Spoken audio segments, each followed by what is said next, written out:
Established in 2005, YouTube is one of the first global social networks around, and its relevance continues to do nothing but grow.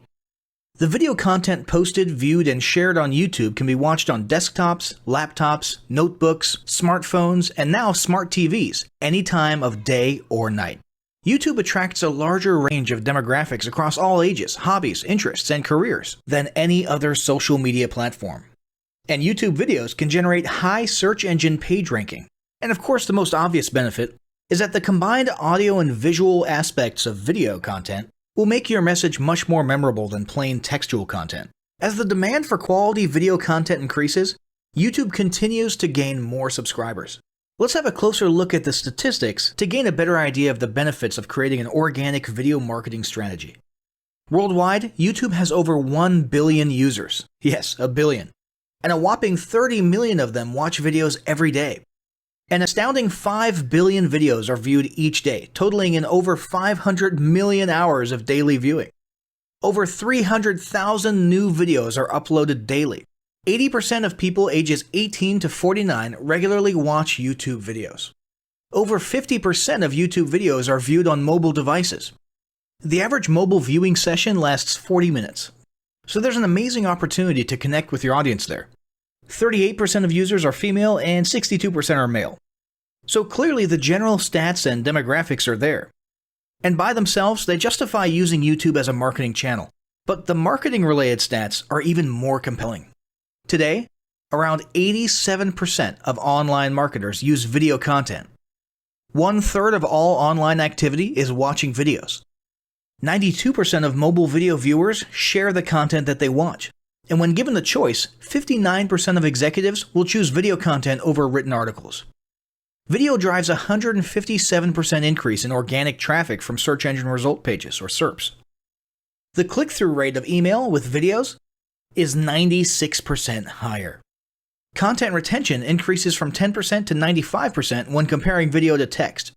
Users spend 88% longer on websites with video. Blog posts with video attract 3 times more inbound links. Adding video to ads increases engagement by 22%, and 85% of businesses have in-house staff who curate their video content, which shows you how important all your competitors think video marketing is. That pretty much settles it. You obviously need to be marketing on YouTube. Next up, we'll talk about establishing YouTube marketing goals.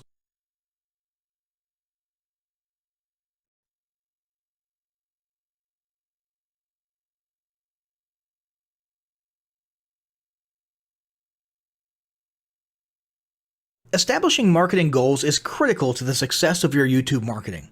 Countless entrepreneurs and businesses have set up a YouTube presence, made a few posts, and then let it sit untouched for months or even years. This is usually due to a lack or an absence of goals. So, before you even begin establishing any sort of YouTube presence or strategy, you need to establish clear marketing goals. Your goals should be specific, measurable, and attainable. They can be long-term, short-term, or a mix of both.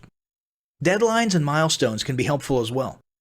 I want to increase my social following would be an example of a bad goal that will likely result in your marketing efforts petering out for a while because there's no specific milestones. I want to gain 1,000 likes by Christmas is an example of a good goal. It's specific, measurable, and certainly attainable. Below are some examples of the various goal categories you might be interested in. First up, there's traffic to websites. And here we're talking about sales, leads, or just content marketing. Probably one of the most popular goals of YouTube marketing is to funnel your YouTube traffic back to your own web properties. After all, most businesses don't do business on YouTube per se. You're leveraging YouTube to obtain traffic and convert that YouTube traffic into brand followers, leads, prospects, and customers.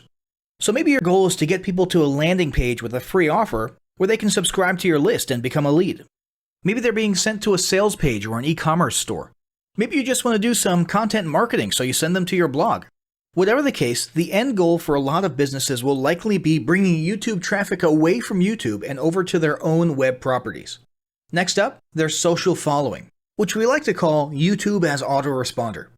In this goal category, your aim is to build a large number of followers, and the reason we also refer to this as YouTube as autoresponder is because the main sought-after benefit here is to increase the number of people who will see your uploads in their feeds. In this sense, your YouTube posts become similar to sending out email broadcasts via your autoresponder. If you grow a large enough community, this can be very beneficial, and if your content is engaging enough to get a lot of traction in the form of likes, comments, subscribes, and shares, you can significantly increase the range of your organic reach into people's feeds. Next, there's passive presence. Some businesses might have purely passive goals. Simply being present and discoverable inside of YouTube is a benefit that has wider appeal and greater utility than you may think. In many cases, a company's YouTube presence might supersede or at least augment what was once the role of a blog, assuming most of your content can be conveyed in the form of videos or attached to videos.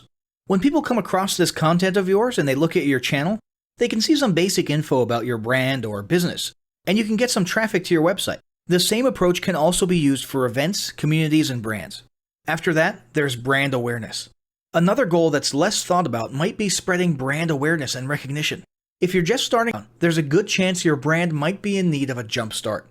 If nobody's ever heard of you, a great way to increase recognition is to simply create and share unique, helpful, or entertaining content and get your name, logo, and overall brand identity in front of as many people as possible as many times as possible. If this is your goal, you want to avoid being salesy in the beginning. Ensure you're focused almost entirely on posting helpful, relevant, or entertaining videos. After that, there's expanding existing audiences. If you've already got an audience, your goal might be to make it bigger. This can be done via several social marketing methods. Sharing viral content, either curated or created yourself, can lead to a huge increase in your YouTube audience. Although creating your own viral content like that can be great, if you don't have the time or means to do so, you can simply leverage existing content that's already been proven to be viral by curating or resharing it with your own comments or angle added to it. Obviously, you don't want to actually steal and re-upload someone else's video. We're talking about doing a little video review or commentary about a content piece, preferably linking to the original content piece, and adding your 2 cents.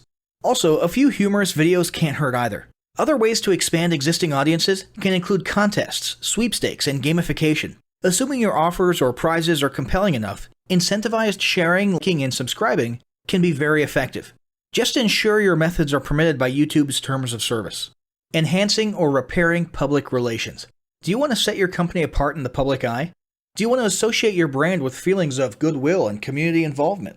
Was your business recently involved in a controversial incident that requires damage control? It doesn't take a humiliating public catastrophe to make PR enhancement a good idea.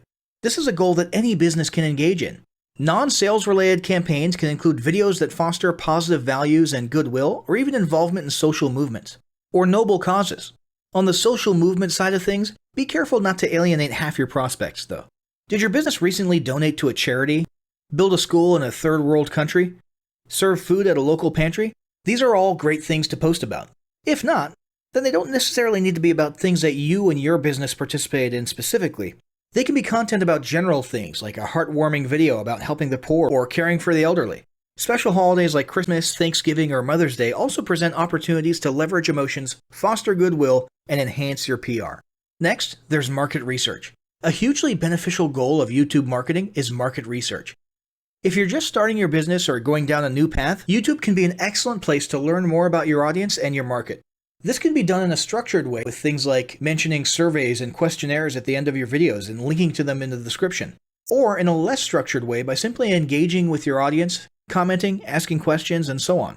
Also, lurking or conversing in YouTube channels or the comments of videos related to your industry can teach you a ton about what your customers want and who they are. Beyond that, you can monitor your competitors' accounts and posts to see what their customers like and what they're complaining about, so you can adjust your business accordingly. Creating your own channel, posting, and engaging in it is another great way to get a constant stream of market and audience data flowing into your business. Ultimately, your goal should be to come up with 1 or 2 ideal customer avatars that you can then base your marketing and product development on. All of the goals you've learned about in this section require some sort of presence on YouTube. Getting that presence started is what we're going to talk about next.